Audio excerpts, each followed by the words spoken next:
আসসালামু আলাইকুম। নতুন আরেকটি ভিডিও নিয়ে আপনাদের মাঝে চলে আসলাম। বেলি ফুল গাছ নিয়ে সবসময় ফুল ফুটে থাকে, বাতাসে ভালো ঘ্রাণ ছড়ায়। ফুলের ঘ্রাণ নিব।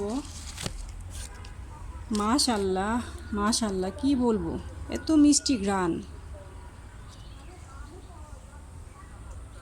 বেলি ফুল গাছ আপনাদের সাথে শেয়ার করলাম। আমার চ্যানেলটি যদি আপনাদের ভালো লাগে অবশ্যই চ্যানেলটিকে সাবস্ক্রাইব করে দিবেন। আপনারা ভালো থাকবেন। আল্লাহ হাফিজ।